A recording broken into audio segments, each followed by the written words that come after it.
বাস স্ট্যান্ডে এখানে চলে এসেছি, আর এখানে এসেছি ভাজা লিট্টি খেতে। আগে জানেন তো কচুরিগুলো বেশ বড় বড় দিত, কিন্তু এখন কম্প্রোমাইজ করে দিয়েছি। তো চলুন চিকেন শপে যাই, আজকে একটু চিকেন নেবো, দিয়ে করবো আজকে বিরিয়ানি। তো ঝটপট চলুন আর আমার সঙ্গে বিরিয়ানিটা দেখতে থাকুন। চলে এসেছি বাজার থেকে অনেকক্ষণ, আর এসে পরে আমি আজকে নিয়ে চলে এসেছি চিকেন।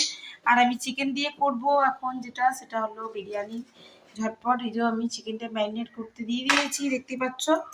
আর এখানে আমি রাইসটা হতে দিয়ে দিয়েছি, এই যে রাইসটা হচ্ছে, ঠিক আছে, এটা বিরিয়ানি রাইস আমি হতে দিয়ে দিয়েছি। এখানে আমার কুকারে আলুটা সেদ্ধ হয়ে গেছে, আর আমি এখন একটু চা খাবো, মাথা ধরে গেছে।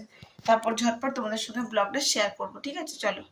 তো দেখতেই পাচ্ছ বন্ধুরা, বিরিয়ানি করা নয়, বিরিয়ানি করে চিকেনটাও রেডি করে আমরা রীতিমতো বসে পড়েছি দুপুরের লাঞ্চে। আর মায়ের জন্য করে দিয়েছিলাম ভাত, মা ভাত প্লাস বিরিয়ানি দুই নিয়েছে, আর আমরা শুধু বিরিয়ানি নিয়েছি। কেমন হয়েছে অবশ্যই জানিও আমার চিকেনটার সাথে।